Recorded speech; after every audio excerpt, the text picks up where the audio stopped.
बच्चों, कैसे हो आप लोग। आज हम अपना सिलेबस ये फाउंडेशन का फाइनली स्टार्ट करने वाले हैं। एक्साइटेड?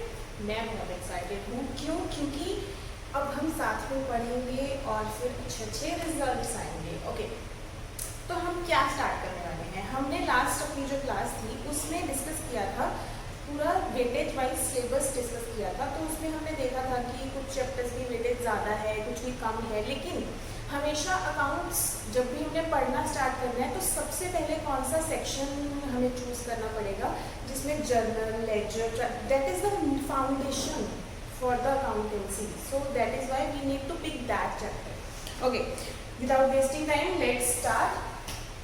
सो आज हम क्या स्टार्ट करने वाले हैं। आपके बुक में जो चैप्टर नंबर 2 है, अकाउंटिंग प्रोसेस,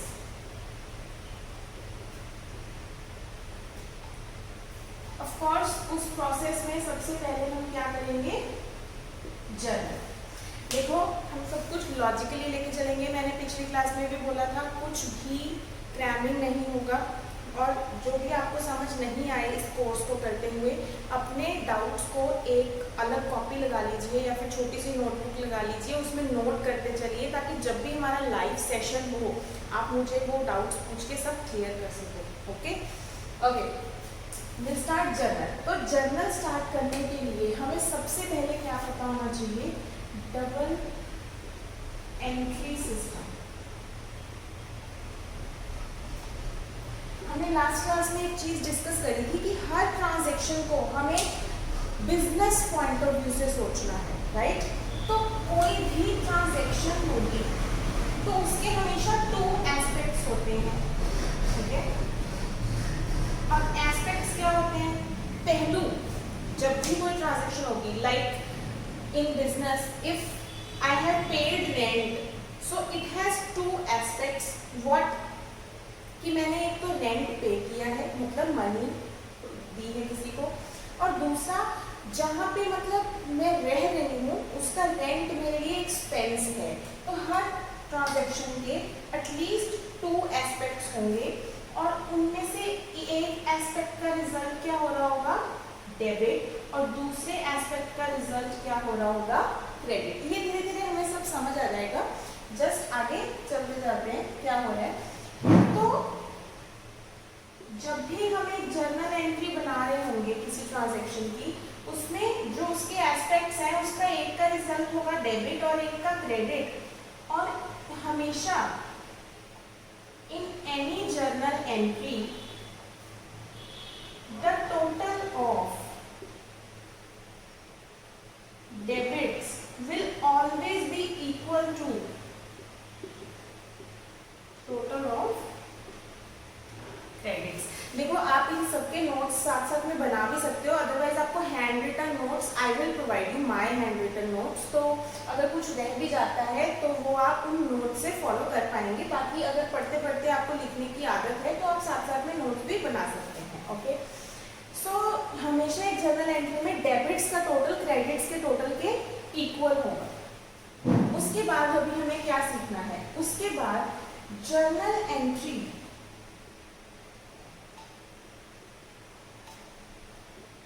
बनाने के कितने तरीके होते हैं। We have 2 methods. First one is traditional approach. इसमें जो रूल्स होते हैं उनको हम क्या कहते हैं, golden rules of accounting, right. And another we have modern approach, right. पहले हमारे पास ट्रेडिशनल अप्रोच थी। ऑफ कोर्स जैसे जैसे टाइम बीतता चला जाता है हमेशा कुछ न कुछ नया आता रहता है। पिछली चीज़ों में कुछ शॉर्टकमिंग्स होती हैं जिनको रिकवर करने के लिए कुछ नई चीज़ें आती रहती हैं। तो जर्नल एंट्री पास करने के लिए भी हमारे पास पहले ट्रेडिशनल पुरानी अप्रोच थी जिसको हम गोल्डन रूल्स ऑफ अकाउंटिंग कहते हैं। उसके बाद अभी हमारे पास कौन सी अप्रोच आ गई है, मॉडर्न अप्रोच। हम 1 बाय 1 दोनों को डिस्कस कर लेंगे। और journal entry then it is your choice, आप इससे डालना चाहते हो इससे भी डाल सकते हो, मॉडर्न से डालना चाहते हो मॉडर्न से भी डाल सकते हो। ओके,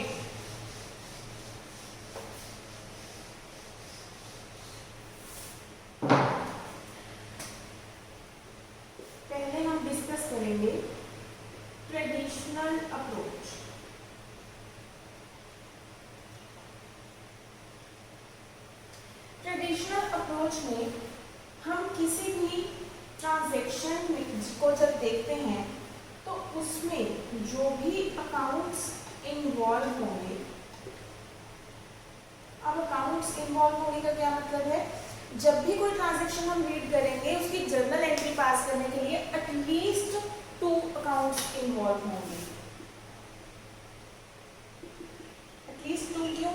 क्योंकि अभी हमने डिस्कस किया कि 2 एस्पेक्ट्स होते हैं, एक को डेबिट करना होता है, एक को क्रेडिट, तो एटलीस्ट 2 अकाउंट्स इन्वॉल्व होंगे। तो वो अकाउंट्स 3 कैटेगरीज में डिवाइड कर सकते हैं हम, उनमें से किसी एक में फॉलो करेगा। अब वो 3 कैटेगरीज कौन सी हैं?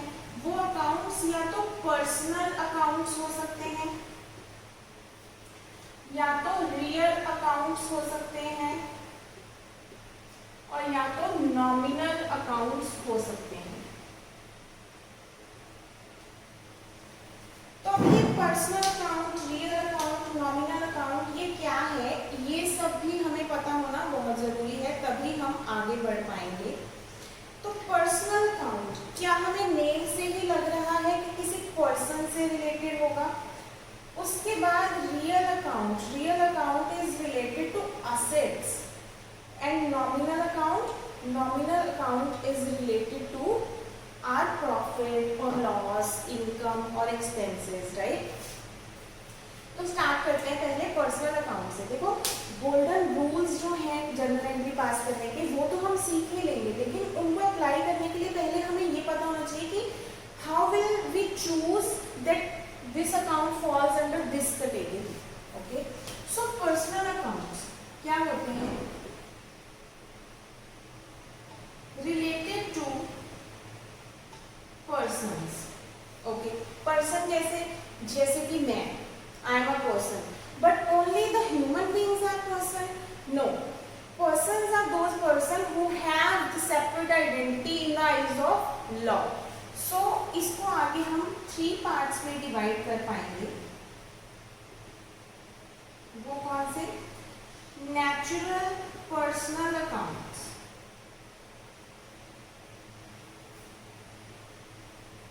Artificial personal accounts and representative personal accounts. Then what is natural personal accounts? Natural personal account मतलब कुछ natural persons. Natural persons कौन होंगे? Human beings. For example, Ram, Sham, etc. Then artificial person. Artificial persons means जो human beings नहीं है, means created by human beings, जो human ने बनाया है, who have separate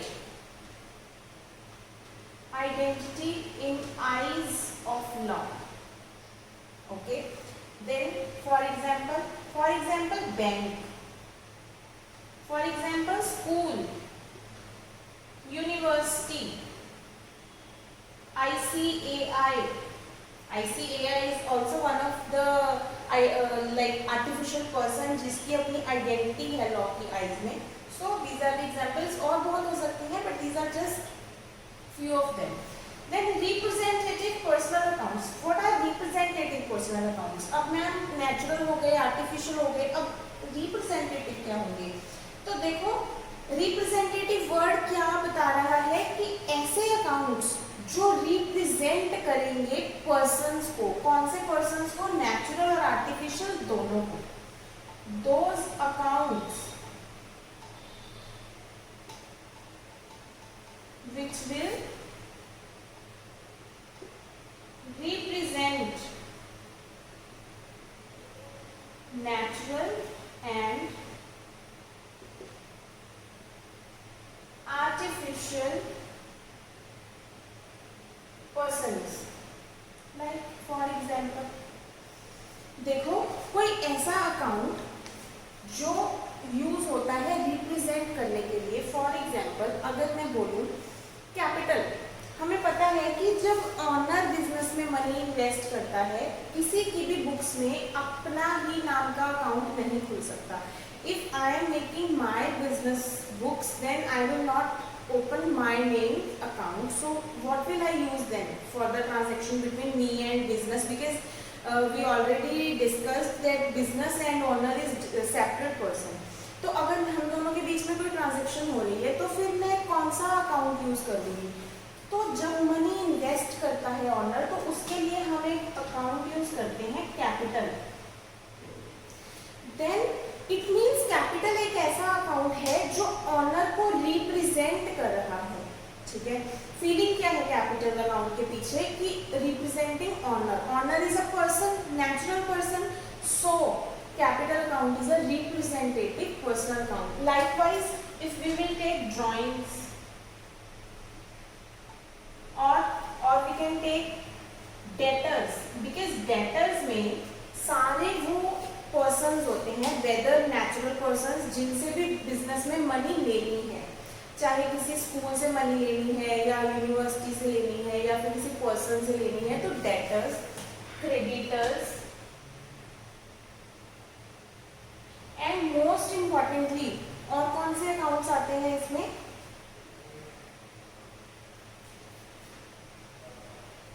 all prepaid, outstanding, advance accounts, जैसे कि prepaid expense, outstanding expense, income received in advance, approved income, वो सारे इसमें आएंगे. क्यों? Because those accounts are representing those persons from whom the money is pending or to whom we need to pay money later. So वो सब किस में आ जाएंगे? रिप्रेजेंटेटिव पर्सनल अकाउंट में. ओके, सो पर्सनल अकाउंट एक बार फिर से डिस्कस कर लेते हैं, एक बार ब्रीफ कर देती हूँ. रिलेटेड टू पर्सन्स होते हैं. पर्सन कितनी तरह के हो सकते हैं? दो तरह के, नेचुरल या आर्टिफिशियल. नेचुरल जो क्रिएटेड बाय गॉड, जैसे कि human beings, Ram Shyam etcetera. Artificial कौन से होंगे? जिनको ह्यूमन बींग ने बनाया है, लॉ की आइज में जिसकी आइडेंटिटी है, जैसे कि बैंक, स्कूल, यूनिवर्सिटी, कोई भी institute, shop, business, anything. Then representative personal accounts. देन ये कौन से हैं? रिप्रेजेंटेटिव पर्सनल अकाउंट्स होते हैं जो पर्सन्स को रिप्रेजेंट करने में हेल्प करते हैं. So these are the examples. Then we will move to real accounts. Real accounts कौन से होंगे? Related to assets. सो सिर्फ असेट्स होंगे ये account. So I am not saying कि all the assets are real accounts. All the assets are not real accounts, but all real accounts will be assets. सारे assets real account में होते हैं क्योंकि debtor is also asset, तो वो real account नहीं है. लेकिन जो भी रियल अकाउंट की कैटेगरी में आएगा उसका असेट होना जरूरी है. तो असेट क्या होता है मैम? बच्चे असेट होता है जो बिजनेस ओन करता है, जो बिजनेस को फ्यूचर में बेनिफिट अर्न करके देगा, जिसको बिजनेस ने मनी पे करके खरीदा है, उसको कहते हैं असेट. तो इसमें क्या आ जाएंगे? इसमें दो कैटेगरीज आ जाएंगी आगे. एक होते हैं टेंजिबल रियल और एक होते हैं इनटेंजिबल रियल. टेंजिबल रियल में कौन से आएंगे? टेंजिबल मतलब जिनको हम टच कर सकते हैं, जैसे कि बिल्डिंग, जैसे कि प्लांट, जैसे कि कैश. एंड इनटेंजिबल में गुडविल, पेटेंट, ट्रेडमार्क. सो इनको हम टच नहीं कर सकते हैं. तो ये सारे रियल अकाउंट्स के एग्जांपल्स हैं. Then we will move to nominal accounts. Nominal accounts कौन से होंगे? Accounts related to expense, income,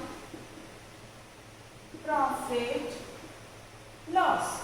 जो भी कोई account expense, income, profit, loss इनसे रिलेटेड होगा वो कौन सी कैटेगरी में आएगा? Nominal account. For example salary account. मुझे सैलरी अकाउंट से याद आया, अगर मैं यहाँ पे बोलूँ सैलरी आउटस्टैंडिंग अकाउंट तो क्या वो भी नॉमिनल अकाउंट की कैटेगरी में आएगा क्योंकि सैलरी वर्ड आ गया? So answer is big no. Why? Salary is a expense but salary outstanding मतलब कोई सैलरी का एक्सपेंस हम बुक कर चुके हैं बट वो पे करनी रहती है, आउटस्टैंडिंग है, सो that is a liability. So salary outstanding is this type of transaction, so this will come under representative personal account. All the outstanding prepaid accounts will come under representative personal account. So ये आपको जानना काफी जरूरी है। क्यों? क्योंकि हमारे exam में सबसे फर्स्ट क्वेश्चन होता है true false and that contains 12 marks and 12 marks for a CA student is huge. और उसमें आपको इस तरह के क्वेश्चंस आ जाते हैं जैसे कोई अकाउंट लिखा होगा और लिखा होगा कि this is a real account, true और फॉल्स बताना है। तो अगर आपको समझ होगी कि कैसे चूज करते हैं, किस कैटेगरी में क्या आता है, then you can answer that in well manner. Okay, now we will move further. अभी हमने सारे अकाउंट्स कौन सी कैटेगरी में कौन सा आना चाहिए वो डिस्कस कर लिया है। अब हम डिस्कस करेंगे गोल्डन रूल्स ऑफ अकाउंटिंग। फिर हम जर्नल एंट्री बनाने सीखेंगे या फिर पहले ऑप्शन भी डिस्कस कर देंगे। ओके, कोई बात नहीं, देखते हैं। So golden rules.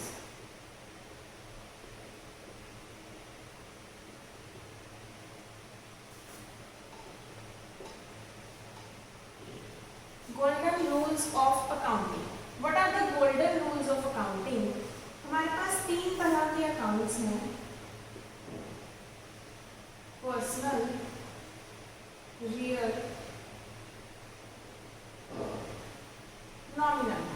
Personal account का रूल क्या है?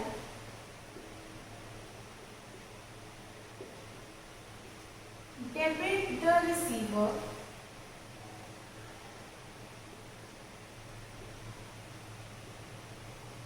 Credit the giver. Real account क्या कहता है? Debit what comes in, credit what goes out। then nominal account क्या कहता है? debit all the expenses and losses, credit all the incomes and gains। देखो फ्यूचर में अगर आप इस अप्रोच से जर्नल एंट्रीज बनाने का सोच रहे हो तो ये आपको बिल्कुल ऐसे घोल के पी लो इनको, क्योंकि अगर आपको ये नहीं आता तो पूरा अकाउंट्स आना इम्पॉसिबल है। Okay, so you need to learn them, you need to grab them.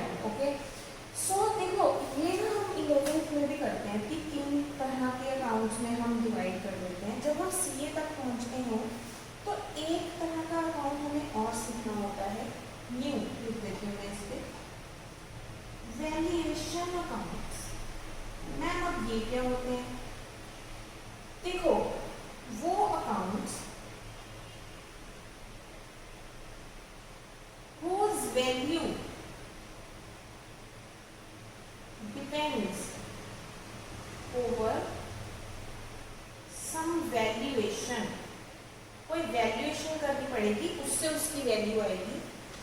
और जैसे रियल अकाउंट्स सिर्फ असेट्स होते हैं ना, वैसे ही ये ओनली लायबिलिटीज होती हैं। ठीक है, अब मैम लायबिलिटी क्या होता है? बच्चा लायबिलिटी होता है जो बिजनेस ने किसी को ओ किया हुआ है, मतलब किसी को पे करना है, मतलब something which business owes to someone, that is the liability of business. So इसकी एग्जांपल मैम क्या होगी?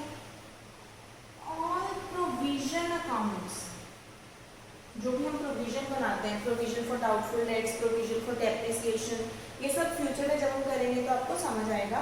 तो वो प्रोविजन अकाउंट्स, ऑल रिजर्व्स, वो सब किस में आएंगे? वैल्यूएशन अकाउंट में, क्योंकि प्रोविजन के लिए एक वैल्यू निकालनी पड़ती है, रिजर्व में भी वैल्यूएशन करनी पड़ती है, तो वो कौन से? Valuation accounts. तो इसका रूल क्या है? इसका रूल है when increase in the value, अगर इस अकाउंट में वैल्यू इंक्रीज हो रही है, then you need to credit it.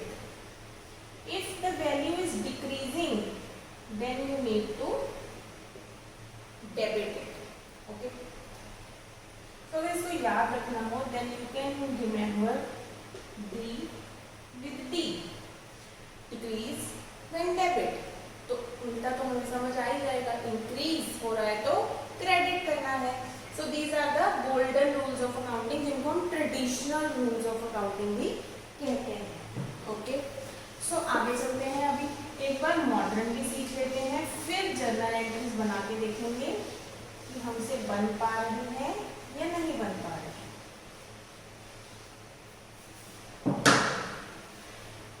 सो आगे हम कर रहे हैं मॉडर्न अप्रोच। अब कहते हैं कि ट्रांजैक्शन वही है सेम, अब उसकी जर्नल एंट्री पास करने के लिए एक मॉडर्न अप्रोच आ गई है। वो क्या कहती है कि जो भी अकाउंट्स होंगे इन एनी ट्रांजैक्शन, उनको इन 6 में से किसी कैटेगरी में डाल देना। वो 6 कौन से हैं? तो उसको याद रखने के लिए हमारे पास एक कोड है, वो है क्रेडल। क्या है वो? Asset, opposite, liability, expense, opposite, income, then drawings, opposite, capital. अब इनकम को एक और तरीके से लिखा जा सकता है, that is revenue. So A for asset, E for expense, D for drawing, L for liability, R for revenue, C for capital. So now it becomes credit. Okay, so कह रहे हैं कि कोई भी अकाउंट होगा, जैसे let suppose rent paid, so rent account है तो उसको इन 6 में से किसी कैटेगरी में आप डाल सकते हो मॉडर्न अप्रोच के अकॉर्डिंग। जैसे कि रेंट क्या है? Rent is my expense, so I will put that in this category. So इन तीनों के लिए सेम रूल है और इन तीनों के लिए सेम रूल है। वो रूल क्या है? वो रूल कहता है अगर वैल्यू इंक्रीज हो तो डेबिट कर दो, डिक्रीज हो तो क्रेडिट कर दो। इधर जो हमने अभी वैल्यूएशन अकाउंट का रूल करा ना ट्रेडिशनल में, वही सेम, क्योंकि वो भी लायबिलिटीज होती है और ये तीनों की नेचर सेम है, लायबिलिटी, इनकम, कैपिटल। क्या कहता है ये? जब भी वैल्यू इंक्रीज हो तो क्रेडिट कर दो, डिक्रीज हो तो डेबिट कर दो। ठीक है, सो ये रूल है सिंपल और इससे हम जर्नल एंट्री पास कर सकते हैं। सो मॉडर्न अप्रोच खत्म। ठीक है, तो अभी हम देख लेते हैं कि जर्नल एंट्री कैसे बनाते हैं।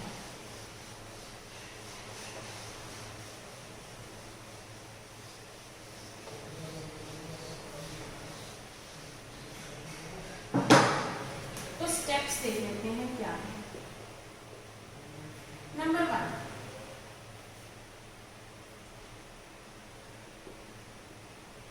identify the accounts in transaction। किसी ट्रांजैक्शन में जो अकाउंट्स हैं वो आइडेंटिफाई करने हैं। कैसे? फॉर एग्जाम्पल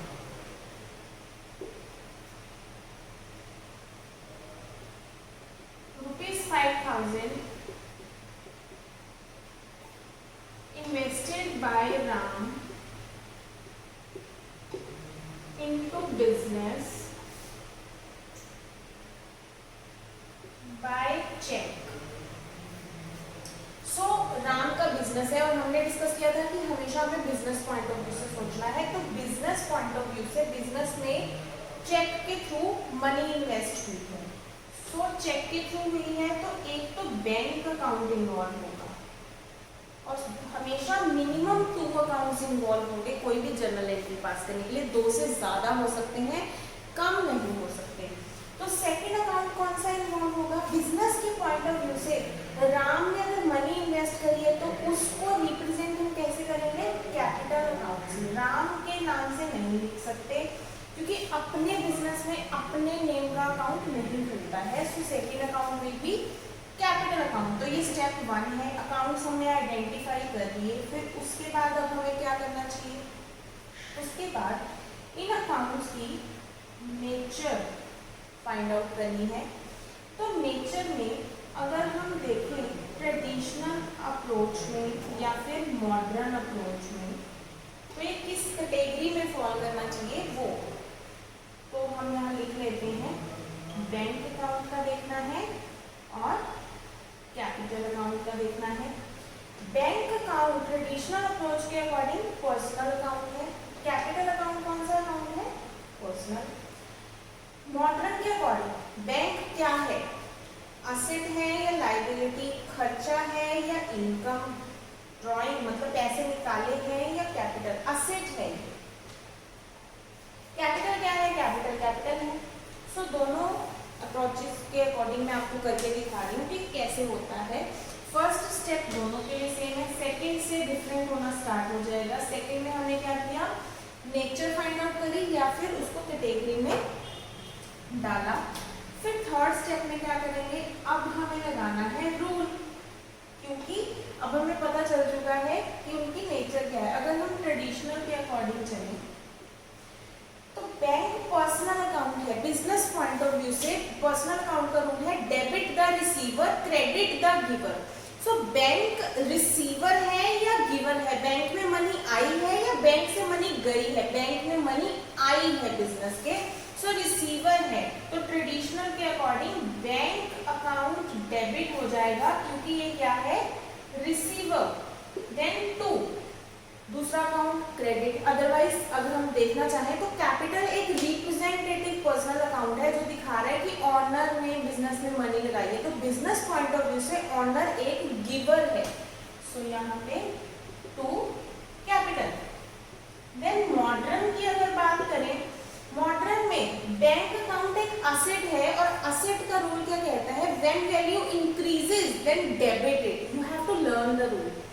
सो बैंक में पैसा बढ़ रहा है, so we need to debit it because asset जो है वो इंक्रीज कर रहा है। एंड रूल क्या कहता है कि अगर कैपिटल इंक्रीज करे तो क्रेडिट कर देना है। कैपिटल किसको रिप्रेजेंट कर रहा है? बिजनेस में जो ऑनर ने मनी इन्वेस्ट करी है। हाँ, तो वो मनी बढ़ रही है, इंक्रीज हो रहा है ना वो investment. So capital will be credited. And कितनी मनी लगाई थी? 5K। So we will write 5K। सो बन गई हमारी जर्नल एंट्री। किसी भी अप्रोच से बना सकते हैं, traditional, modern, both are good. It depends आपको कौन सी ज्यादा इजी लगती है। ओके, अब हम आगे चलते हैं, एक क्वेश्चन उठाते हैं। या फिर इससे पहले जो इम्पोर्टेंट रूल्स हैं जो कुछ हमें ध्यान में रखने पड़ते हैं जर्नल एंट्रीज पास करने से पहले, वो समझ लेते हैं ताकि फिर हमें क्वेश्चन करने में कोई प्रॉब्लम ना आए।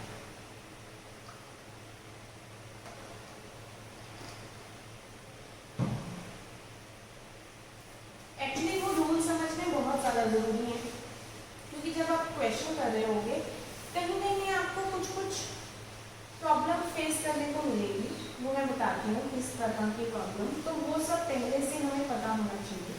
ये सब आपके हैंड रिटन नोट्स में लिखा हुआ है, आपको सिर्फ समझना है।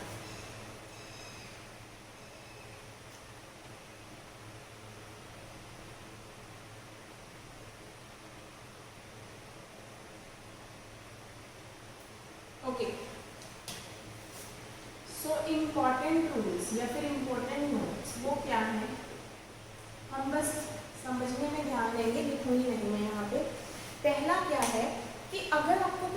ट्रांजैक्शन दी हुई है उस ट्रांजैक्शन में इट इज नॉट मेंशन कि जो पेमेंट हो रही है या फिर जो मनी रिसीव हुई है वो कैश आया है या बैंक के थ्रू है। लाइक जैसे लिखा हुआ है रेंट पेड। क्या इसको पढ़ के समझ आ रहा है कि कैश में रेंट पे किया है या बैंक के थ्रू रेंट पे किया है? नहीं, मुझे तो नहीं समझ आ रहा। तो ऐसे केसेस में क्या करना है, तो रूल क्या कहता है कि आप एज्यूम कर लो, इट्स योर विश। लेकिन ऐसा नहीं है कि आप एक क्वेश्चन में अगर ऐसी 2-3 ट्रांजेक्शन हैं जहां पता नहीं चल रहा, एक में आपने कैश ले लिया, एक में आपने बैंक ले लिया, you have to choose one, then you have to follow that one. जैसे मैंने चूज कर लिया कि मैं बैंक ही लूंगी क्योंकि आजकल कैश में ट्रांजेक्शंस करता नहीं है कोई, तो फिर आपको स्टिक रहना है उस पर कि जहां भी ये पता नहीं चल रहा कि कैश से ट्रांजेक्शन हुई है या बैंक से, तो it's your choice, you can take cash और बैंक। जैसे इसमें अब कौन कौन से अकाउंट इन्वॉल्व है, एक तो रेंट अकाउंट और दूसरा कैश या बैंक में से कोई भी ले सकते हैं। मैं कौन सा ले रही हूँ, बैंक अकाउंट। सो ये इंपॉर्टेंट रूल है, ये आपके नोट्स में लिखा हुआ है। फिर सेकंड क्या है कि अगर कोई ट्रांजेक्शन है उसमें कैश के थ्रू हुई है या बैंक के थ्रू हुई है, ये नहीं लिखा हुआ, जैसे कि अभी हमने इसमें डिस्कस किया, बट जिस पार्टी के साथ हुई है वो लिखा हुआ है। ठीक है, मतलब कि कैश या बैंक कुछ नहीं लिखा हुआ, बट जिस पार्टी के साथ हुई है वो लिखा हुआ है। जैसे कि गुड्स परचेज्ड फ्रॉम राम। यहाँ पे मुझे ये समझ नहीं आ रहा कि मैंने कैश ट्रांजैक्शन को ही, मतलब बैंक भी इसी में इन्वॉल्व हो जाता है कि कैश ट्रांजैक्शन करी है या ये क्रेडिट ट्रांजैक्शन है, मतलब मैं बाद में पैसे देने वाली हूँ, मुझे ये पता करना है। तो उसका रूल क्या है कि अगर किसी ट्रांजैक्शन में कैश या बैंक कुछ ना लिखा हो और पार्टी का नेम भी ना लिखा हो, तो हम उसको कैश ट्रांजैक्शन मान लेंगे। मैं दोबारा रिपीट कर रही हूँ, अगर किसी ट्रांजैक्शन में कैश या बैंक का वर्ड का यूज नहीं हुआ और पार्टी का नेम भी जिसके साथ ट्रांजैक्शन हुई है नहीं लिखा हुआ, तो हम उसको कैश ट्रांजैक्शन मान लेंगे। बट अगर कैश या बैंक नहीं लिखा हुआ बट पार्टी का नेम लिखा हुआ है, तो वो उसको क्या मानेंगे हम, क्रेडिट ट्रांजैक्शन। क्यों? क्योंकि पार्टी का नेम देने का पर्पस ये है कि भाई आप उस पार्टी की नाम से एंट्री कर सको कि इसके साथ हुई है, क्योंकि फ्यूचर में मनी देनी है। ठीक है, और अगर पार्टी का नेम भी लिखा हुआ है और कैश या बैंक में से भी कुछ लिखा हुआ है, देन तो पक्का ही वो क्या है, कैश ट्रांजैक्शन। फिर पार्टी के नेम की कोई भी वैल्यू नहीं रह जाएगी क्योंकि हमने कैश पे कर दिया है। अब जैसे इसको समझने के लिए छोटा सा एग्जांपल लेते हैं।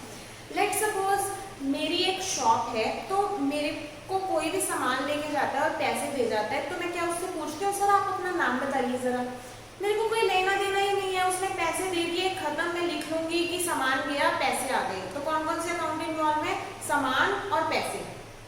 बट अगर ऐसा हो कि वो कहे कि सर मैं ना शाम को दे जाऊंगा पैसे या कल दे जाऊंगा, तो क्या मुझे जानने की जरूरत है कि उसका नाम क्या है और वो कहाँ रहता है? यस। सो उसको बोलते हैं क्रेडिट ट्रांजैक्शन, जिसमें हमें पार्टी का नेम जानना है ताकि बाद में उससे मनी आनी है तो इस टाइम मैं लिख के रख लूंगी सामान गया और ये बंदे से पैसे आने हैं।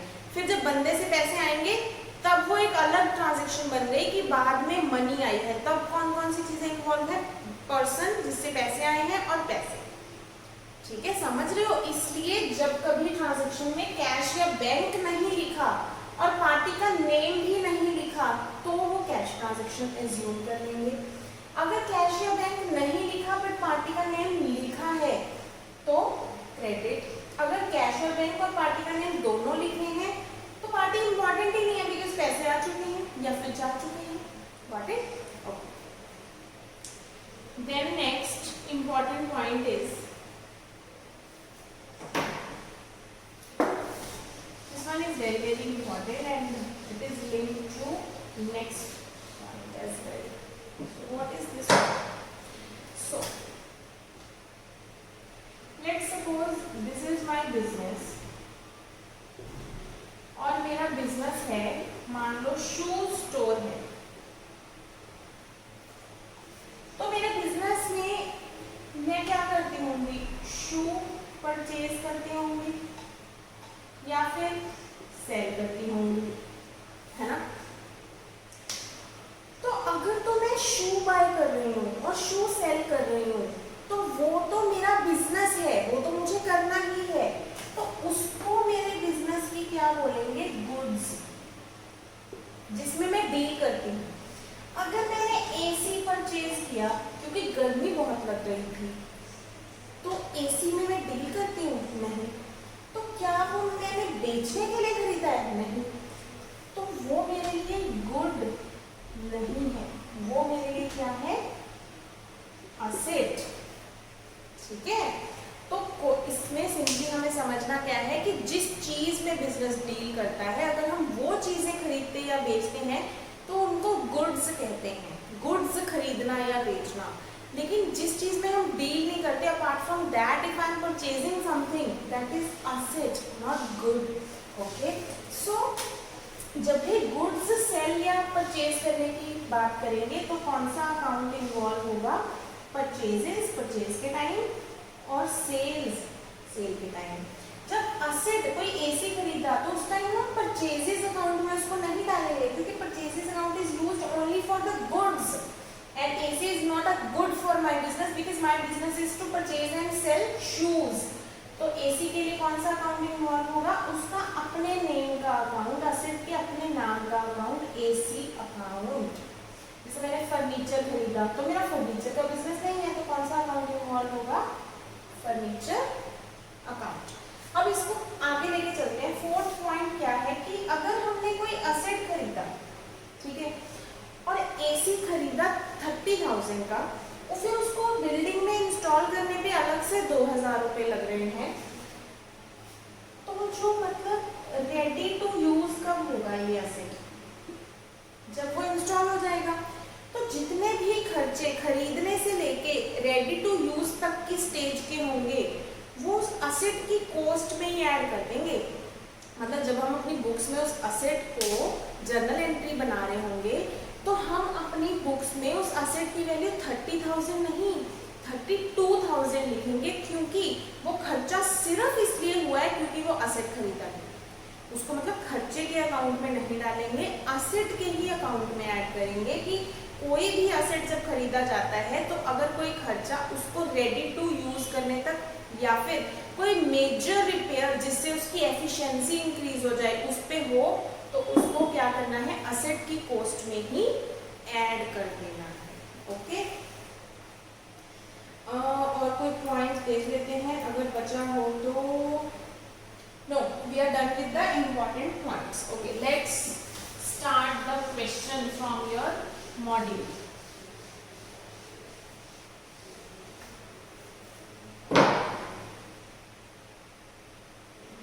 Let's move to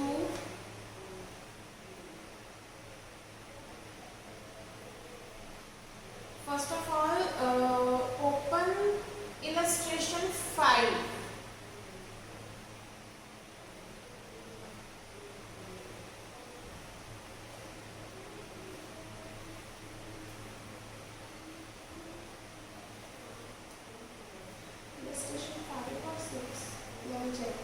Okay, this is illustration 6.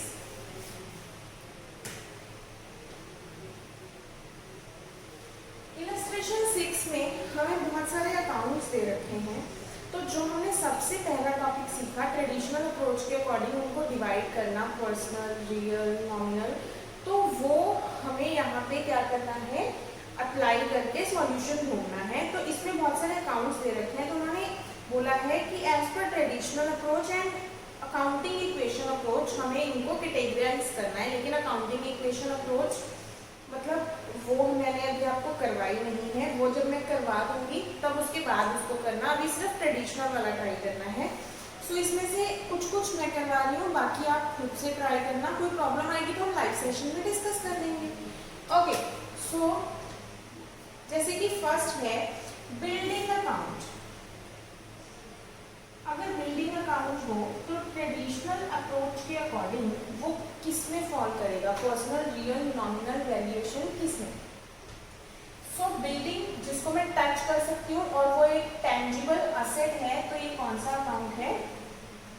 Real account. Then जैसे कि हमारे पास है परचेजेस। देखो परचेजेस और सेल्स जो है वो एक थोड़ा सा हमारा डिबेटेबल इशू है। क्यों? क्योंकि आपकी आईसीआई की बुक में ही आप देखोगे कहीं कहीं परचेजेस को वो नॉमिनल अकाउंट लिख रहे होंगे, कहीं रियल। क्यों? क्योंकि परचेजेस मतलब गुड्स खरीदना, और गुड्स जब हम खरीदते हैं तो वो एक तरह का हम टच कर सकते हैं, तो इसलिए वो ये समझ लेते हैं कि रियल अकाउंट होना चाहिए। बट जो परचेजेस है मेरे अकॉर्डिंग वो नॉमिनल होना चाहिए, क्योंकि जितनी परचेजेस हमने करी उनको आगे बेच दिया तो वो मेरे बिजनेस का खर्चा हुआ और बेच के इनकम हुई। जो एंड में स्टॉक बच जाएगा उसको रियल अकाउंट बोलेंगे, ठीक है? तो फिर बुक में भी कहीं कहीं नॉमिनल भी लिखा है। नेक्स्ट है हमारा बैंक एफडी। तो बैंक एफडी क्या है? बैंक हमने क्या करा था? Personal account. Okay, let's choose another one. Discount allowed.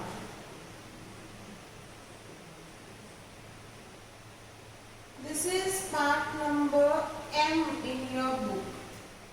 So discount allowed. Discount किसी को देना तो मेरे बिजनेस के लिए वो एक तरह का क्या है? लॉस। देन मेरे को ज्यादा मनी आनी थी बट मैंने डिस्काउंट दे दिया, खर्चा कह लो, लॉस कह लो, तो ये कौन सा अकाउंट है? Nominal account. जैसे कि bad debt recovered. Bad debt recovered, अब ये क्या होता है? जब हमने किसी से मनी लेनी है और उसने देने से मना कर दिया कि I don't have the money, that is called bad date.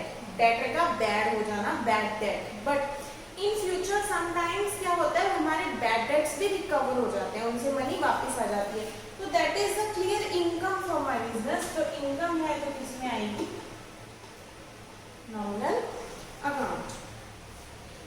Okay, then there is prepaid salary account. Salary that has been given in advance, prepaid. So हमने डिस्कस किया था, और prepaid outstanding accounts will be personal accounts. So देखो वो topic अगर हमें अच्छे से आता है तो हम ये सारे क्वेश्चंस को फटाफट आंसर कर सकते हैं। तो यही हमें यहाँ पे सीखना था। ओके, अभी हम इलस्ट्रेशन 5 या फिर 7 ट्राई करते हैं। Okay, let's try 7. 5 फिर आप घर पे खुद कर सकते हो, उसमें जर्नल एंट्रीज बनानी है। तो उसमें से कुछ जर्नल एंट्रीज में आपको ट्रेडिशनल अप्रोच से और कुछ मॉडर्न से बना के दिखाऊंगी, जिसमें हमारे को रूल्स भी यूज होंगे जो अभी हमने इंपॉर्टेंट रूल्स करे। सो उससे आप सारा चैप्टर लिंक कर पाओगे। इलस्ट्रेशन 7 क्या कहता है ये? Transactions of Ramesh for April are given below. Generalize them. Ramesh started business with 10 lakh. So journal का फॉर्मेट देख लेते हैं हमारा क्या होता है। कई बार फॉर्मेट पे ट्रू फॉल्स पूछ लेते हैं। वैसे तो आपको एग्जाम में सिंपल फटाफट लाइनें खींच के करके आना है। तो डेट, देन जहाँ हम जर्नल एंट्री लिखेंगे, पर्टिकुलर्स, देन लेजर फोलियो, ये बताऊंगी क्या होता है, देन डेबिट और फिर क्रेडिट। जो डेबिट होगा वो यहाँ लिखते रहेंगे और जो क्रेडिट होगा वो यहाँ। अब मैम ये सब समझ आ गया, ये क्या है? बच्चे हमने जब अकाउंटिंग साइकिल डिस्कस किया था तो जर्नल का नेक्स्ट स्टेप है लेजर बनाना। तो जब हम लेजर बनाते हैं तो जर्नल एंट्रीज को उसमें डालते हैं, ठीक है? पहले जर्नल एंट्री डलती है फिर लेजर में जाती है, उस प्रोसेस को कहते हैं पोस्टिंग। तो लेजर में वो कौन से पेज नंबर पे मैंने लिखी है? जब मैनुअल अकाउंटिंग होती थी तब लोगों को अगर ढूंढना होता था कि लेजर में कहाँ है तो उनको सारी बुक देखनी पड़ती थी। तो उन्होंने क्या किया कि जो पेज पे ये जर्नल एंट्री मैं वहाँ पे पोस्ट करने वाली हूँ उसको मैं यहाँ ऑलरेडी मेंशन कर दूँगी जब भी मैं लेजर में पोस्ट करूँगी, ताकि जब भी मुझे फ्यूचर में रेफरेंस लेना हो मैं सीधा वही पेज नंबर खोलूँ और मैं वहाँ पे पहुँच जाऊँ, ठीक है?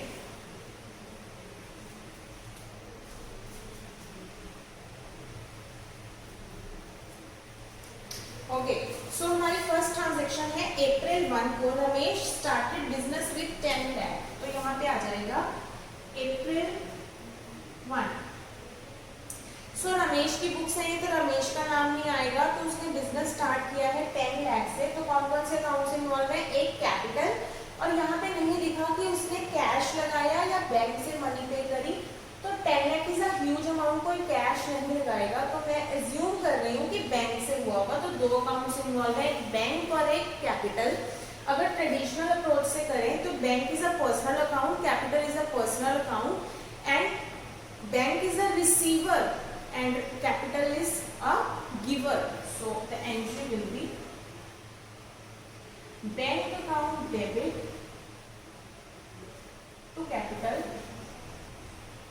10 lakh। ये लेजर फोलियो भी ब्लैंक रहेगा क्योंकि अभी हमें नहीं पता कुछ भी, और वैसे भी ये सिर्फ फॉर्मेट में है, वैसे एक्चुअली इसमें कुछ नहीं करना होगा। देन अप्रैल 3 को bought goods for cash. Goods word मतलब जिसमें हम डील करते हैं, तो अप्रैल 3 को बॉट गुड्स फॉर कैश, यहाँ क्लियरली मेंशन है कि कैश ट्रांजैक्शन है। ओके, सो कोई डाउट नहीं है कि बैंक से है या कैश से, और ठीक है बैंक से पैसे निकलवा ही होंगे।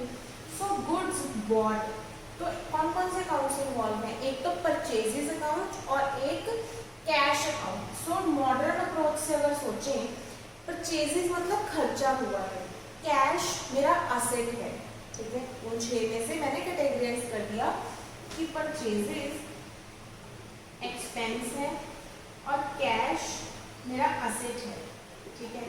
अब मेरा एक्सपेंस बढ़ रहा है ना, मैंने परचेज करा कुछ, इट इज इंक्रीजिंग।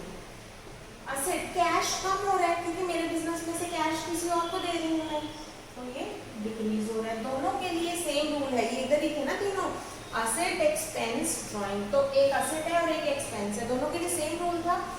जब इंक्रीज होगा तो क्या करेंगे? डेबिट, डिक्रीज होगा तो क्या करेंगे? क्रेडिट। सो यहाँ पे क्या आ जाएगा? 50,000। क्लियर? देन जो कैश फ्रॉम बैंक, देखो जब भी हम बैंक से बिजनेस के यूज के लिए कैश निकलवाएंगे तो कौन सा अकाउंट यहाँ पे यूज होगा? बैंक से निकलवाए हैं तो बैंक अकाउंट, बिजनेस के यूज के लिए निकलवाए तो हमारे पास क्या आ जाएगा? कैश, तो कैश अकाउंट। यही मनी अगर ऑनर ने अपने पर्सनल यूज के लिए निकाली होती तो बैंक से निकाले हैं तो bank account, but cash account नहीं, क्योंकि बिजनेस का कैश अकाउंट नहीं बढ़ रहा है, वो तो ऑनर के घर पे गए हैं पैसे। तो जब भी ऑनर बिजनेस में से कुछ भी अपने पर्सनल यूज के लिए निकालेगा, वेदर इट इज असेट और गुड्स और कैश, तो उसके लिए अकाउंट यूज होता है ड्रॉइंग्स अकाउंट। सो अप्रैल 5 को क्या जर्नल एंट्री आएगी? उसने कैश निकाला बैंक से, तो कौन कौन से अकाउंट इन्वॉल्व हैं? एक बैंक और एक कैश। मॉडर्न अप्रोच के अकॉर्डिंग बैंक मेरा असेट है, कैश भी मेरा असेट है। बैंक से मनी जा रही है तो ये डिक्रीज हो रहा है, कैश में आ रही है तो ये इंक्रीज हो रहा है। तो मॉडर्न अप्रोच के अकॉर्डिंग कैश अकाउंट डेबिट हो जाएगा और बैंक अकाउंट क्रेडिट हो जाएगा। कितनी मनी निकाली है उसने? 10,000। Okay, next sold goods to Krishna, goods sold to Krishna, goods on credit. तो यहाँ पे तो साफ साफ उन्होंने लिख के बता दिया है कि भाई क्रेडिट में गुड्स सेल नहीं है। अगर मान लो ना भी लिखा होता तो पार्टी कृष्णा का नेम लिखा हुआ है तो हम वैसे ही समझ जाते कि ये क्रेडिट ट्रांजैक्शन है, बट अब तो उन्होंने बिल्कुल लिख के बता दिया, तो बहुत ही अच्छी बात है। तो डेट क्या है इसकी? अप्रैल 13। कौन कौन से अकाउंट्स इन्वॉल्व हैं? क्रेडिट सेल्स में पार्टी का नेम इन्वॉल्व होता है क्योंकि हमारे लिए इंपॉर्टेंट है, एक कृष्णा और एक सेल्स अकाउंट इन्वॉल्व है। तो कृष्णा अगर ट्रेडिशनल अप्रोच से चलें, कृष्णा पर्सनल अकाउंट है, सेल्स क्या है? Nominal account. तो पर्सनल अकाउंट क्या कहता है? Debit the receiver. तो गुड्स की यहाँ बात हो रही है, पैसों की अभी कोई बात नहीं हो रही। गुड्स का रिसीवर कौन है? कृष्णा, तो वो डेबिट हो जाएगा। और नॉमिनल अकाउंट क्या कहता है? Credit on the incomes and sales मेरी क्या है? एक इनकम, तो वो क्रेडिट हो जाएगा कितने की, 1,50,000 की। Then bought goods from Shyam on credit, तो अब हमने श्याम से गुड्स परचेज करी हैं क्रेडिट पे, तो परचेजेस मेरा खर्चा है, बढ़ रहा है तो डेबिट हो जाएगा। और श्याम क्या है, मेरा क्रेडिटर बन गया। अगर मॉडर्न अप्रोच से सोचूं, परचेजेस एक्सपेंस है, बढ़ रहा है तो डेबिट। श्याम मेरा क्रेडिटर कौन होता है, जिसको फ्यूचर में मनी देनी है, ठीक है, लाइबिलिटी, तो फिर वो लाइबिलिटी है, इंक्रीज हो रही है तो क्रेडिट हो जाएगा 2,25,000। Then received from Krishna, Krishna से मनी आई है, कृष्णा को गुड्स सेल करी थी ना, तो मनी तब आई नहीं थी, अब आई है मनी। तो ध्यान से देखो, जब भी किसी से मनी पेंडिंग होती है तो उसको डेटर बोलते हैं, किसी को मनी देनी होती है तो उसको क्रेडिटर बोलते हैं। तो देखो, जब हम किसी को डेटर बनाते हैं तो उसका हमारी बुक्स में अकाउंट विजिबल होने लगता है। तो फ्यूचर में अगर उससे कभी पैसे आ जाएंगे, फुल पैसे आते, तो क्या उसका अकाउंट हमारी बुक्स में शो होना चाहिए? नहीं, क्यों? क्योंकि मनी तो आ चुकी है, तो अब क्यों अकाउंट शो करना। तो कृष्णा से जब मनी आ जाएगी तो कृष्णा के अकाउंट को खत्म करना पड़ेगा, और अकाउंट बनाने के लिए अगर डेबिट किया था कोई भी, तो खत्म करने के लिए क्रेडिट करना पड़ेगा। अगर बनाने के लिए क्रेडिट किया था अपोजिट, तो खत्म करने के लिए क्या करना पड़ेगा, डेबिट करना पड़ेगा। तो अप्रैल 24 को रिसीव फ्रॉम कृष्णा 1,45,000 रुपीज, आने कितने चाहिए थे, 1,50,000 रुपीज, और साथ में लिखा है अलाउड हिम डिस्काउंट 5,000। तो 1.5 लाख आने थे, 1,45,000 आ चुके हैं, 5,000 का हमने उसको डिस्काउंट दे दिया। तो ये मेरे बिजनेस के लिए फायदा है या नुकसान? नुकसान, क्योंकि कम आए हैं मुझे पैसे, तो ये एक्सपेंस या लॉस है, ठीक है।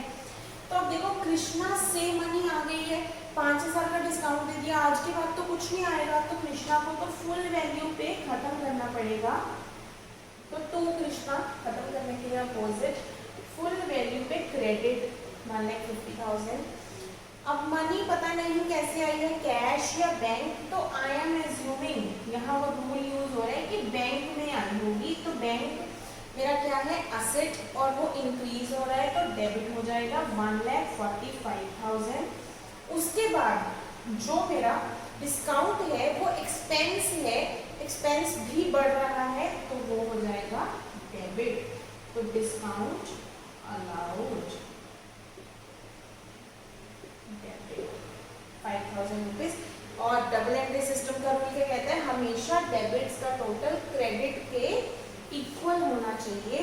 तो यहाँ पे 2 डेबिट हैं तो उनका टोटल क्रेडिट के इक्वल है। यहाँ एक और कॉन्सेप्ट डिस्कस कर लेते हैं जो अभी अभी मुझे दिमाग में आया, कि जब भी किसी जर्नल एंट्री में एक से ज्यादा डेबिट हो रहा होगा या एक से ज्यादा क्रेडिट हो रहा होगा, जैसे कि इसमें हो रहा है, अदरवाइज जैसे इनमें देखो, एक डेबिट एक क्रेडिट, एक डेबिट एक क्रेडिट, पर यहाँ 2 डेबिट और 1 क्रेडिट हो रहा है, तो इस एंट्री को हम क्या कहते हैं, compound journal entry.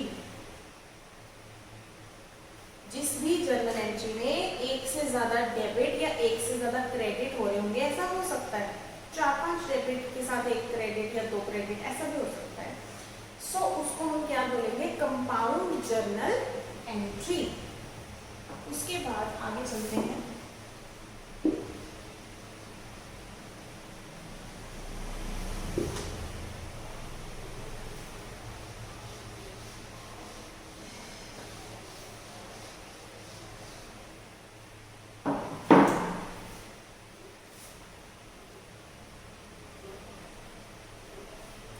Next is paid Shyam cash. यहाँ लिखा है कि कैश दिया है 2,15,000, डिस्काउंट अलाउड 10,000। अब जब हम किसी को पेमेंट करते हैं तो डिस्काउंट अगर मिलता है तो वो इनकम है, राइट।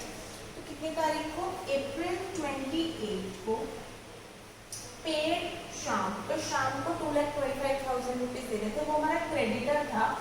क्रेडिटर का लाइबिलिटी सारी, इनकम और जो कैपिटल, इन सब का क्रेडिट बैलेंस, क्रेडिट नेचर होता है, ठीक है, हमेशा इनमें क्रेडिट ज्यादा खड़ा रहेगा। असेट्स, ड्राइंग्स और एक्सपेंसेस का डेबिट नेचर होता है। तो क्रेडिटर है तो क्रेडिट हो रखा है बुक्स में, तो शाम को हम क्या कर देंगे, डेबिट कर देंगे, और कभी भी मनी देनी नहीं है तो फुल अमाउंट से खत्म कर देंगे उसको बुक्स में से। कैश मेरा असेट है जो डिक्रीज हो रहा है, तो क्रेडिट हो जाएगा कितने से, 2,15,000 से।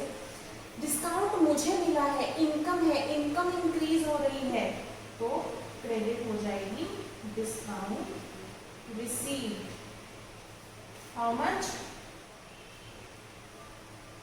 एक जीरो एक्स्ट्रा डल गई, 10,000 rupees. So the last transaction 30 April को cash sales for the month, हमने कैश सेल करी है, तो कैश अकाउंट इन्वॉल्व है और सेल्स। कैश अकाउंट क्या है, रियल अकाउंट, सेल्स क्या है, नॉमिनल अकाउंट। रियल अकाउंट कहता है debit what comes in, cash sales है तो बिजनेस में मनी आएगी, तो cash account debit. Income, nominal account कहता है credit all the incomes, so I will credit it। Rent pay किया है 50,000, रेंट, तो रेंट क्या है मेरा, एक्सपेंस बढ़ रहा है, कुछ नहीं लिखा तो मैं एज्यूम करूंगी बैंक से पे किया है, कितना, 50,000। Then last is paid salary, ये भी मेरा एक्सपेंस है बिजनेस का, एंड कुछ नहीं लिखा तो आई विल एज्यूम कहाँ से पे किया होगा, बैंक से, ठीक है। यहाँ से मुझे एक और पॉइंट याद आया जो मुझे डिस्कस करना है, वो क्या है, जब भी हम कोई एक्सपेंस की बात कर रहे होंगे या फिर इनकम की बात कर रहे होंगे, लाइक जैसे सैलरी पेड आ गया, या फिर रेंट पेड, या फिर लिखा हो कमीशन रिसीट, तो अगर उस टाइम पेड की बात हो रही है, मतलब पे हो चुका है, और साथ में पार्टी का नेम लिखा हुआ है, लाइक रेंट पेड टू शाम, अगर ऐसा लिखा होता तो क्या यहाँ पे बैंक की जगह मैं शाम लिख देती।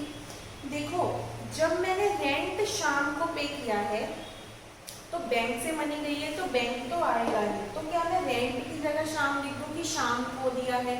तो फ्यूचर में जब मैं कभी देखने बैठूंगी कि मेरे कौन कौन से खर्चे हुए, तो जब वहाँ पे रेंट वर्ड ही नहीं लिखा होगा, शाम लिखा हुआ होगा, तो कैसे मुझे पता चलेगा कि मेरे बिजनेस के एक्सपेंस कौन से हैं।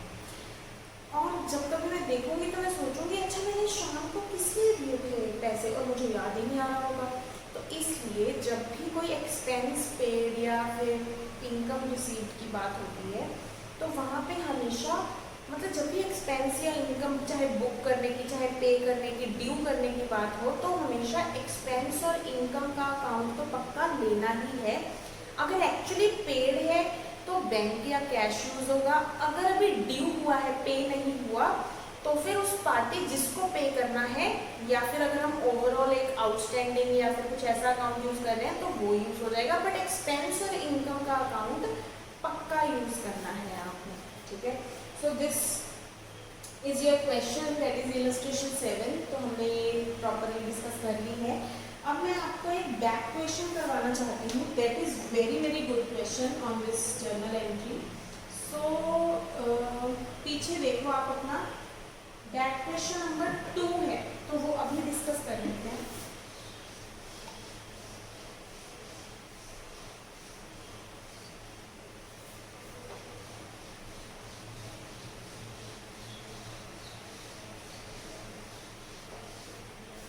That is very important question, you can mark it important।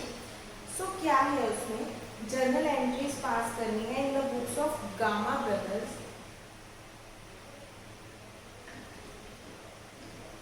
Employees है, देखो वो जो अभी हमने क्वेश्चन किया वो बेसिक था, ये थोड़ा सा एडवांस है, ठीक है। Employees had taken inventory worth 1 lakh जिसकी कॉस्ट थी 75,000 rupees on the eve of Deepawali and same was deducted from the salaries in the subsequent मतलब नेक्स्ट मंथ। देखो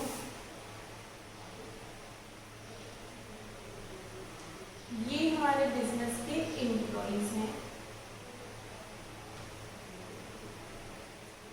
ये हमारे बिजनेस का अकाउंटेंट है।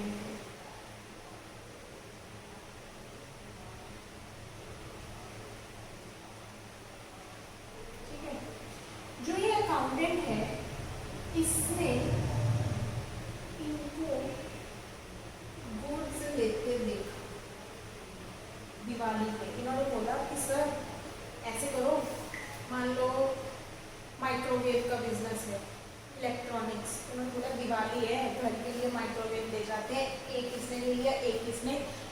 उस 2 माइक्रोवेव की टोटल कॉस्ट थी 75,000 और अगर मार्केट में बेचते तो 1 लाख पे बेचते। तो इन्होंने बोला सर हमारी सैलरी में से अगले महीने काट लेना। उन्होंने बोला ओके। तो देखो अब इसकी जर्नल एंट्री हमें पास करनी है। ठीक है, अगर सैलरी में से काटने बोला है तो पैसे काट लेंगे। मान लो इनकी सैलरी दोनों की 1-1 लाख पर मंथ है ईच। ठीक है, अगर 75,000 डिवाइडेड बाय 2 करूं तो 37,500 आ जाएगा। तो 37,500 इन्होंने बोला कि काट लेना, बाकी का दे देना। मैंने बोला ठीक है, तो मैं 62,500 पे कर दूंगी तो नेक्स्ट मंथ। अब मुझे एक बात बताओ, जब मैं इनको 62,500 नेक्स्ट मंथ पे करूंगी तो अकाउंटेंट ने जर्नल एंट्री सैलरी की कितनी अमाउंट से डाली होगी? उसने डाली होगी सैलरी का खर्चा हो गया और हमने बैंक से पे कर दिया कितना 62,500। बट आप मुझे ये बताओ कि एक्चुअली सैलरी का एक्सपेंस कितना हुआ है? सैलरी का एक्सपेंस तो 1 लाख ही है ना, मेरी तरफ से तो 1 लाख ही हुआ। क्यों? चाहे मेरी तरफ से कोई गुड चली जाए चाहे मनी चली जाए, मेरा तो खर्चा हो गया ना। तो वो उस पे है ये क्वेश्चन कि जो वो सामान लेके गए उसके लिए कैसे आप जर्नल एंट्री रिकॉर्ड करोगे, कैसे रिकॉर्ड करोगे? है वो सैलरी ही मेरे लिए, क्योंकि मैंने तो सैलरी में से काट लेना है कितना। अब यहाँ डिबेट कि यहाँ मैं 75,000 लिखूं या 1 लाख लिखूं। देखो अगर आपके एम्प्लॉइज बिजनेस में से कोई चीज लेके जाएंगे तो वो कॉस्ट पे लेके जाएंगे। ठीक है, क्योंकि हम उनसे प्रॉफिट नहीं कमाएंगे। तो कितना डालूंगी मैं यहाँ पे 75,000। बट यहाँ पे बैंक से नहीं गया, मेरी गुड्स गई हैं और इन्वेंट्री मतलब गुड्स। और मैंने आपको बताया था कि जब भी बिजनेस में गुड्स के लिए कोई अकाउंट यूज होना होगा तो या तो परचेजेस होगा या सेल्स। और सेल्स अकाउंट सिर्फ तब यूज होगा जब बिजनेस में से गुड्स बाहर जा रही हैं और हम उस पर प्रॉफिट अर्न कर रहे हैं। अगर हम प्रॉफिट के बिना कभी गुड्स बाहर जा रही हैं तो उसके लिए कौन सा अकाउंट यूज होगा? Purchases account. So this will be the journal entry. Second is wages paid for the erection of machinery 18,000. अब देखो इरेक्शन क्या होती है? इरेक्शन होता है मशीनरी को रेडी टू यूज बनाने तक का खर्चा। तो फिर हमने अभी डिस्कस किया था कि जब भी कोई असेट खरीदा, मशीनरी एक असेट है, उसको रेडी टू यूज तक लेके जाने के सारे खर्चे उसी असेट अकाउंट में ऐड हो जाएंगे। तो फिर जो ये वेजेस का खर्चा है ये वेजेस अकाउंट में नहीं जाएगा, कौन से अकाउंट में जाएगा? Machinery account debit to. अगर कैश में पे किया है तो कैश, अगर बैंक से पे किया है तो बैंक। कितना? 18,000 रुपीज। अभी इसके बाद हम नरेशन की बात करेंगे, that is also very very important. Third discuss कर लेते हैं पहले। Income tax liability of proprietor 117,000 was paid out of petty cash. Income tax liability of proprietor, जब ऑनर की अपनी इनकम टैक्स लायबिलिटी है इनकम टैक्स जो होता है अगर प्रोप्राइटर का हो तो वो पर्सनल चीज़ है, तो उसको हमेशा ड्राइंग्स बोलेंगे, ठीक है। अगर उसने बिजनेस में से पे करवाया है तो वो क्या है, ड्राइंग्स। और पेटी कैश किसका होता है, बिजनेस का, तो उसने उसमें से पे करवाया है, तो ड्राइंग्स बढ़ रही है ऑनर की, क्या कहते हैं नॉर्मल अप्रोच। अगर इंक्रीज हो रहा हो तो डेबिट कर देना चाहिए 117,000 टू पेटी कैश से पेमेंट करेंगे।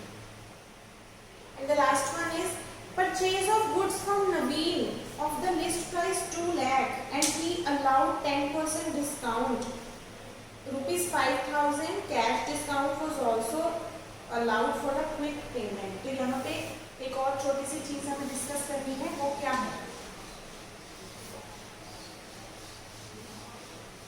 वैसे वो हम सब्सिडी बुक चैप्टर में भी करेंगे, यहाँ पे भी कर लेते हैं। देखो एक होता है ट्रेड डिस्काउंट और एक होता है कैश डिस्काउंट। ट्रेड डिस्काउंट क्या होता है, जैसे आपने देखा होगा अगर हम किसी शोरूम में जाते हैं, बाहर लिखा होता है 40% ऑफ, तो उन्होंने पहले ही रेट बढ़ा के लिखे होते हैं। कोई 10,000 की चीज है 40% ऑफ लिखा हुआ है, तो एक्चुअली में उसने आपको कितने में बेची, 6,000 पे। तो वो जो 40% डिस्काउंट उसने दिया उसको बोलते हैं ट्रेड डिस्काउंट, बिजनेस बढ़ाने के लिए, ट्रेड करने के लिए दिया गया डिस्काउंट। लेकिन एक्चुअल ट्रांजेक्शन किस पे हैपन हुई, ट्रेड डिस्काउंट के बाद वाली जो अमाउंट है। तो ट्रेड डिस्काउंट बुक्स में रिकॉर्ड नहीं होता, कैश डिस्काउंट रिकॉर्ड होता है।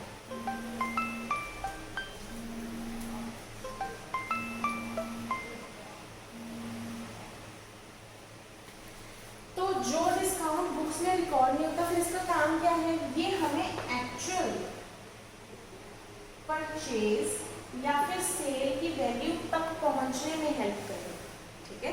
रिकॉर्डिंग कहाँ से स्टार्ट करनी है, इसको डिडक्ट करने के बाद जो अमाउंट आएगी।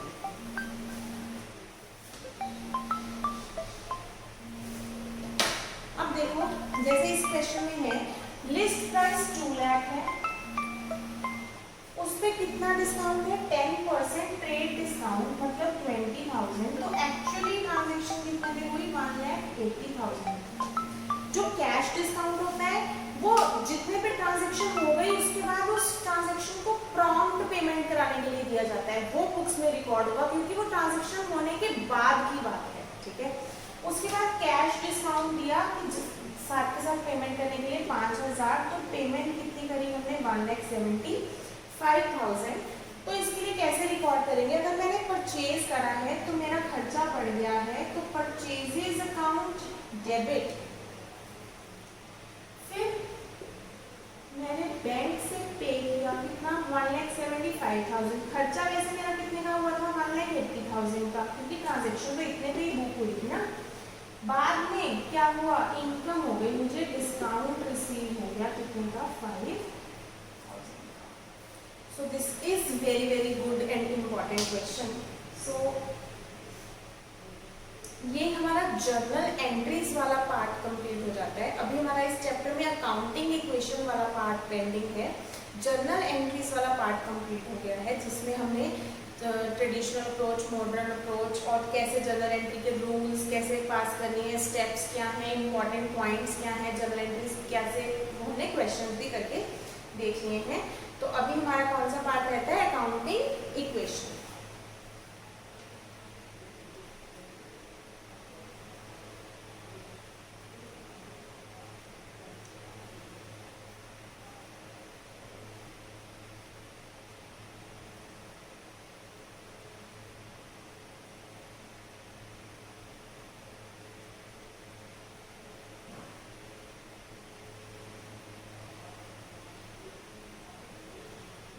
अभी आपका होमवर्क इस पर्टिकुलर पोर्शन से क्या है, आपको इलस्ट्रेशन 5 करनी है, 6 करनी है, 7 मैंने करवा दी, खुद करके देख लेनी है। फिर बैक क्वेश्चन में आपको 1 करना है, 2 मैंने करवा दिया है, 2 आपको एक बार ट्राई करके देख लेना है। फॉर द टाइमिंग आपको इतना काम करना है, 7 is already done. And second is already done. बाकी अकाउंटिंग क्वेश्चन से रिलेटेड हम डिस्कस करेंगे।